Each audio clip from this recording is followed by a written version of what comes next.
Assalamualaikum warahmatullahi wabarakatuh. Jumpa kembali Sobat Beriman, Sobat Ispama, Islami pada masanya.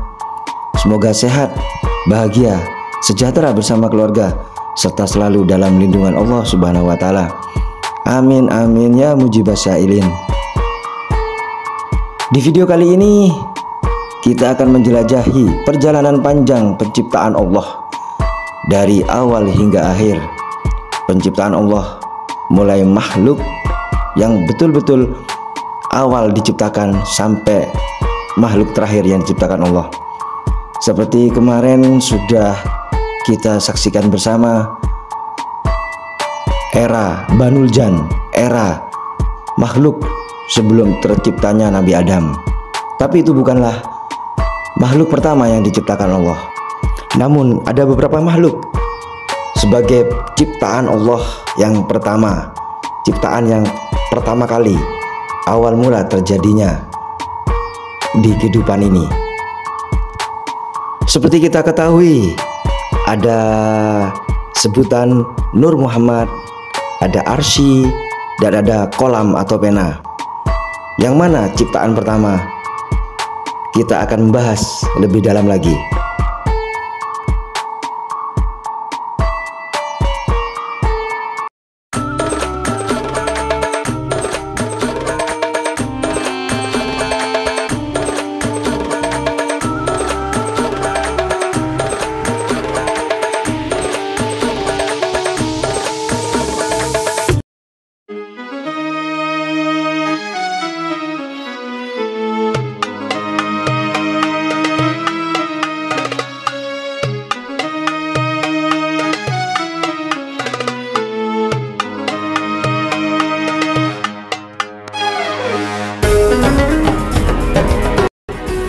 Sobat Beriman, banyak perbedaan pendapat, perbedaan mendasar dari jumhur ulama terkait siapa makhluk pertama kali yang diciptakan oleh Allah. Namun bisa kita saksikan bersama sesuai beberapa dalil Al-Quran maupun hadis yang sahih, siapa dulu awal makhluk yang diciptakan Allah. Sebenarnya Allah Ta'ala telah mengisyaratkan tentang makhluk pertama yang diciptakannya, sebagaimana disebutkan di dalam Al-Quran surat Al-Hud ayat 7, yang artinya, dan dialah yang menciptakan langit dan bumi dalam 6 masa, dan adalah arsy-Nya sebelum itu di atas air, agar dia menguji siapakah di antara kamu yang lebih baik amalnya. Ayat tersebut menyiratkan sebelum penciptaan langit dan bumi ternyata ada makhluk yang sudah diciptakan Allah Ta'ala, yakni arsy dan air. Hal itu dikuatkan oleh sabda Rasulullah SAW yang artinya, dialah Allah yang tidak ada sesuatu pun selain dia, sedangkan arsy-Nya di atas air. Lalu dia menulis di dalam Az-Zikir segala sesuatu yang akan terjadi. Lalu dia menciptakan langit dan bumi. Hadis riwayat Bukhari. Juga dalam hadis yang lain disebutkan Syekh Muhammad bin Abdul Wahab berkata, wa kana arsyuhu 'alal ma'. Itu memberikan isyarat bahwa air dan arsy keduanya adalah makhluk pemula dari alam ini, karena penciptaan keduanya sebelum langit dan bumi, dan pada waktu itu tidak ada di bawah arsy kecuali air. Uniknya, ada hadis yang menegaskan bahwa air adalah makhluk Allah yang paling pertama diciptakan. Rasulullah SAW bersabda, annal ma'a khuliqa qablul arsy, yang artinya sesungguhnya air diciptakan sebelum arsy. Hadis riwayat Ahmad dan At-Tirmizi. Namun, bagaimana dengan hadis lain yang menyebutkan bahwa al-qalam, pena, adalah makhluk yang pertama diciptakan? Seperti dari Ubadah bin As-Samit, ia berkata, aku mendengar Rasulullah bersabda, makhluk yang pertama kali Allah ciptakan adalah al-qalam atau pena. Lalu dia berkata kepada pena tersebut, tulislah.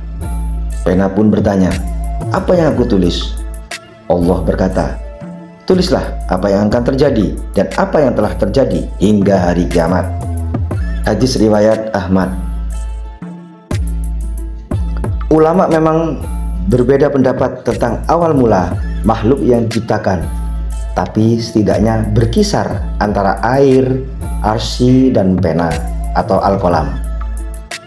Sementara itu, Al-Imam Ibnu Hajar Al-Asqalani mengompromikan hadis-hadis di atas sebagai berikut, yang artinya maknanya Allah menciptakan air terlebih dahulu, lalu menciptakan arsy di atas air. Dalam kisah Nafi bin Zaid al-Himyari dengan lafaz singgasananya terletak di atas air, baru kemudian dia menciptakan al-qalam atau pena takdir.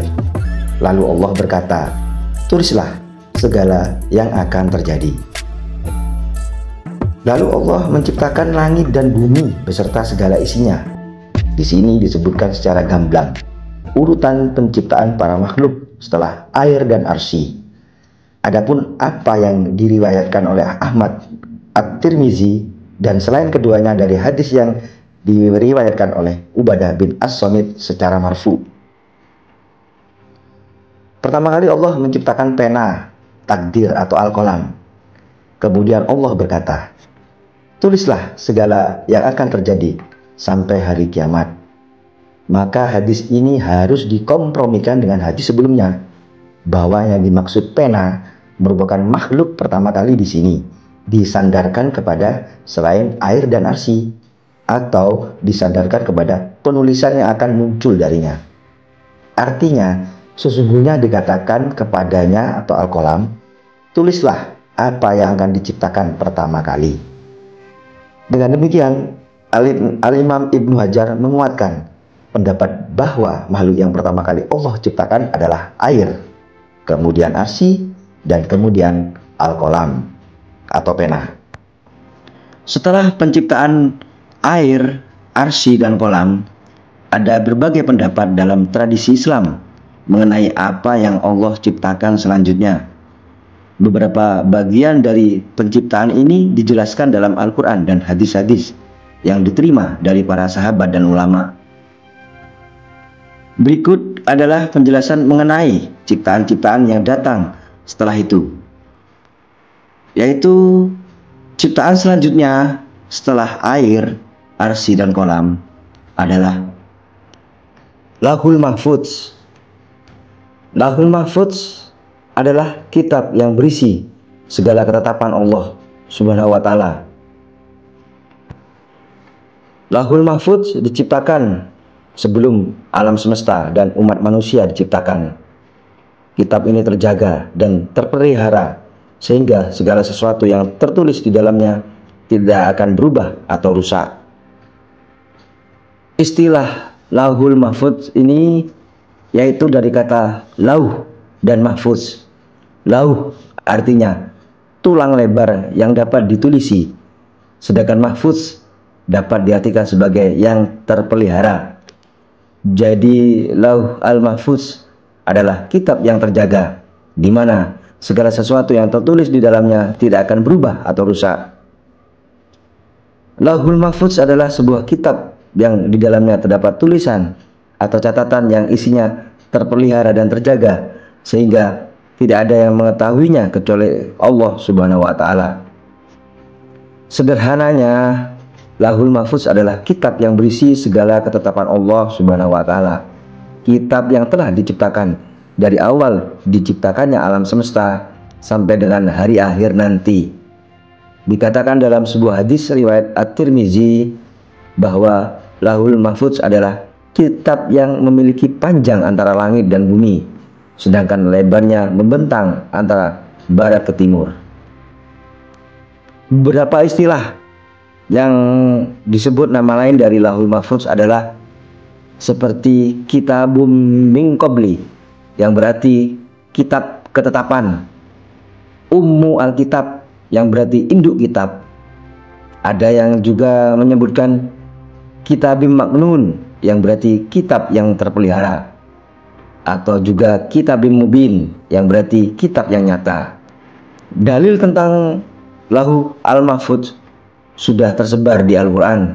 Banyak sekali dalil-dalil yang mengangkut Lauhul Mahfudz yang tertuang di dalam Al-Quran, seperti di dalam surat Al-Buruj ayat 21 sampai 22, surat Yunus ayat 21, surat Al-Hajj ayat 70, surat Al-Hadid ayat 22, surat Yasin ayat 12, dan surat Al-An'am ayat 59. Setelah terciptanya Lauhul Mahfudz, kemudian Allah menciptakan makhluk hidup setelahnya. Ada berbagai pendapat dalam tradisi Islam mengenai apa yang Allah ciptakan selanjutnya. Beberapa bagian dari penciptaan ini dijelaskan dalam Al-Quran dan hadis yang diterima dari para sahabat dan ulama. Salah satu Allah ciptakan setelah Lauhul Mahfudz adalah langit dan bumi. Dalam Al-Quran Allah menjelaskan bahwa Dia menciptakan langit dan bumi dalam 6 masa atau 6 hari, yang merupakan proses besar dalam penciptaan alam semesta ini. Dalam surat Al-A'raf ayat 54 Allah berfirman, Bismillahirrahmanirrahim. Inna rabbakumullahu alladzi khalaqas samawati wal arda fi sittati ayyamin tsumma istawa 'alal arsy yughsil lailan nahara yatlubuhu hasisa was-samsa wal qamara wan nujuma musakhkharatin bi amri ala lahul khalaq wal amru tabarakallahu rabbul alamin. Yang artinya, sesungguhnya Tuhanmu adalah Allah yang telah menciptakan langit dan bumi dalam 6 masa. Kemudian Dia berkuasa atas arsy. Dia menutupkan malam pada siang yang mengikutinya dengan cepat. Dia ciptakan matahari, bulan, dan bintang-bintang tunduk pada perintahnya. Ingatlah, hanya miliknya lah segala penciptaan dan urusan. Maha berlimpah anugerah Allah, Tuhan semesta alam. Quran surat Al-A'raf ayat 54. Langit dan bumi adalah 2 ciptaan besar yang menjadi tempat segala makhluk hidup dan menjadi latar bagi proses penciptaan makhluk lainnya. Proses penciptaan langit dan bumi ini juga terkait dengan penataan alam semesta yang sempurna oleh Allah. Setelah menciptakan langit dan bumi, Allah juga menciptakan gunung-gunung dan lautan sebagai elemen-elemen utama yang menstabilkan kehidupan di bumi. Dalam Al-Quran, Allah berfirman, Bismillahirrahmanirrahim.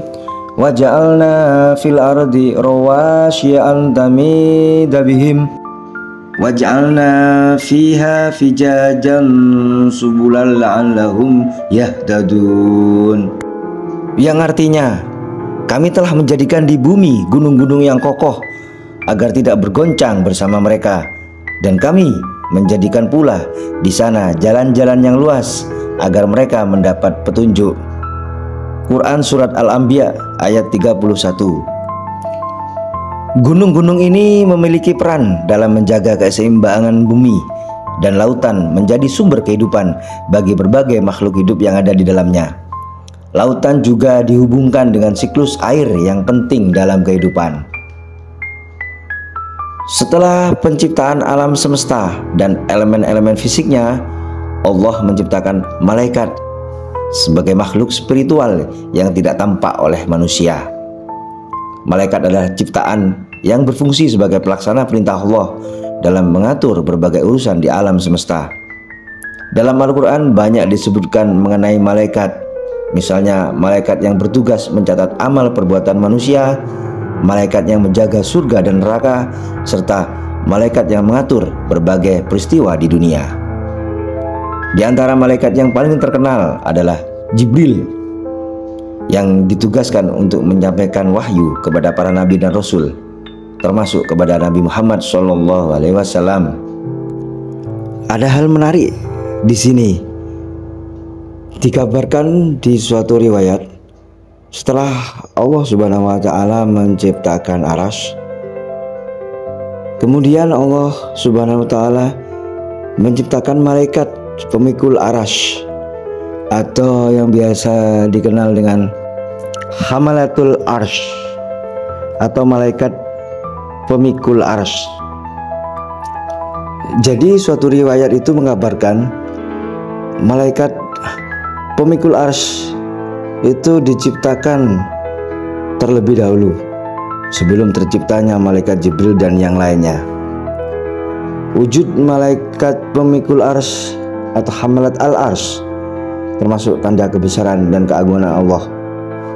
Hadis dari Jabir bin Abdullah disebutkan bahwa malaikat pembawa atau pemikul arsy memiliki ukuran antara bahu dan telinganya, berjarak 700 tahun perjalanan burung. Rasulullah Shallallahu Alaihi Wasallam bersabda, Allah memberi saya izin untuk menjelaskan ciri-ciri malaikat pemikul arsy, yakni kedua kaki paling rendah di tanah, tanduknya ada di atas arsy, jarak antara ujung telinga dan bahu adalah sekitar 700 tahun, sejauh terbangnya burung. Mereka selalu bertasbih. Hadis riwayat At-Tabrani. Hadis lain menyebutkan bahwa sayap malaikat pemikul arsy ini jauh lebih besar dan lebih banyak dibanding sayap malaikat Jibril dan Israfil. Malaikat Jibril mempunyai 600 sayap. Apabila dibuka satu sayap, maka gelaplah seluruh bumi ini. Namun begitu, malaikat Jibril mengatakan kepada Rasulullah, jangan memujinya, karena masih ada malaikat lain yang lebih hebat kejadiannya. Malaikat pemikul arsy merupakan malaikat terbesar yang memiliki 2400 sayap. Satu sayapnya menyamai 1200 sayap Israfil.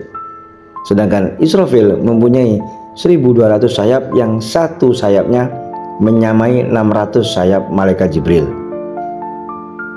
Dalam kitab Qatrul Ghois, Syekh Muhammad Nawawi bin Umar Al-Bantani mengatakan, mereka adalah tingkatan tertinggi dari para malaikat dan malaikat yang pertama kali diciptakan. Mereka, malaikat pemikul arsy itu berjumlah 4, dan pada saat kiamat akan berjumlah 8 malaikat.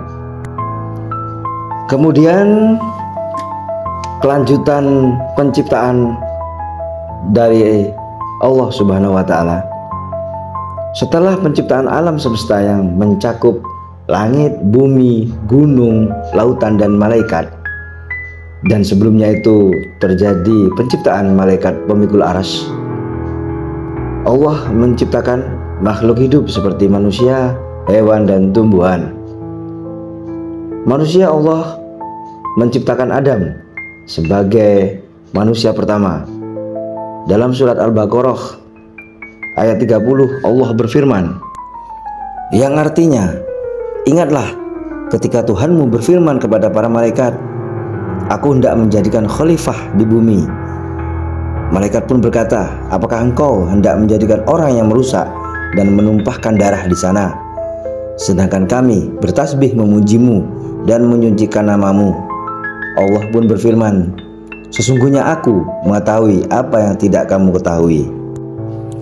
Terkait dengan penciptaan makhluk hidup, manusia, hewan, dan tumbuhan sudah kita kaji bersama di video sebelumnya, yaitu sebelum penciptaan Adam terjadilah penciptaan jin, bangsa jin yang dikenal dengan Banul Jan atau Bani Al-Jan. Kemudian Allah melanjutkan penciptaannya. Setelah penciptaan manusia, Allah menciptakan hewan dan tumbuhan sebagai bagian dari ciptaan yang mendukung kelangsungan hidup di bumi.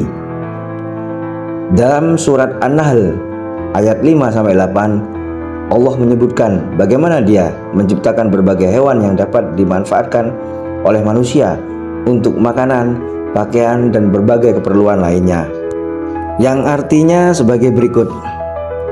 Dan hewan ternak telah diciptakannya untuk kamu, Padanya ada bulu yang menghangatkan dan berbagai manfaat, dan sebagiannya kamu makan, dan kamu memperoleh keindahan padanya ketika kamu membawanya kembali ke kandang, dan ketika kamu melepaskannya ke tempat penggembalaan. Dan ia mengangkut beban-bebanmu ke suatu negeri yang kamu tidak sanggup mencapainya kecuali dengan susah payah. Sungguh Tuhanmu Maha Pengasih, Maha Penyayang, dan Dia telah menciptakan kuda, bagol, dan keledai untuk kamu tunggangi dan menjadi perhiasan. Allah menciptakan apa yang tidak kamu ketahui. Penciptaan Allah selanjutnya adalah waktu dan takdir. Allah juga menetapkan waktu dan takdir bagi segala sesuatu yang ada di alam semesta. Dalam beberapa hadis kita mengetahui bahwa Al-Qalam yang telah Allah ciptakan kemudian mencatat takdir segala sesuatu, termasuk takdir kehidupan manusia. Allah berfirman dalam surat Al-Qamar ayat 49, Bismillahirrahmanirrahim, Inna kulla syai'in khalaqnahu biqadar, yang artinya sesungguhnya kami menciptakan segala sesuatu sesuai dengan ukuran. Setiap makhluk hidup, peristiwa, dan takdir Allah telah tercatat dalam Lauh Al-Mahfuz yang merupakan catatan takdir yang tidak dapat berubah. Ini mencakup segala kejadian, baik itu yang besar maupun yang kecil, yang terjadi di alam semesta ini. Kemudian terkait makhluk ciptaan Allah yang disebut surga dan neraka. Imam At-Tahawi, penulis kitab Al-Aqidah As-Salafiyah atau dikenal dengan Al-Aqidah At-Tahawiyah, menjelaskan dalam kitabnya bahwa surga dan neraka telah diciptakan. Keduanya tidak fana dan tidak akan binasa. Dikatakan Allah Subhanahu wa Ta'ala telah menciptakan surga dan neraka sebelum menciptakan makhluk lainnya. Allah juga telah menciptakan penghuni masing-masing dari keduanya. Siapa saja yang dikehendaki akan masuk surga, karena itu adalah karunia dari Allah Subhanahu wa Ta'ala. Siapapun yang Allah kehendaki untuk masuk ke dalam neraka, maka itu sesuai dengan keadilannya. Penciptaan surga dan neraka sengaja kami sajikan setelah penciptaan makhluk hidup. Namun bukan berarti surga dan neraka tercipta belakangan setelah terciptanya makhluk hidup. Namun surga tercipta sebelum terciptanya alam semesta dan makhluk hidup. Demikianlah sekilas video tentang penciptaan Allah yang pertama kali sampai penciptaan yang terakhir, yang mana dalam penyampaian penciptaan tersebut bisa jadi tidak berurutan, namun itu adalah sesuai dengan dalil-dalil Al-Quran dan hadis.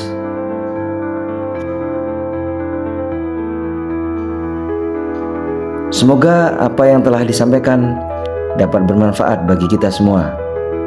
Amin amin ya mujibas sa'ilin. Sobat beriman, jangan lupa like, comment, dan subscribe channel ini agar bisa membuat kami bersemangat untuk menyajikan kembali video-video atau konten-konten Islami yang seru di kemudian hari. Wassalamualaikum warahmatullahi wabarakatuh.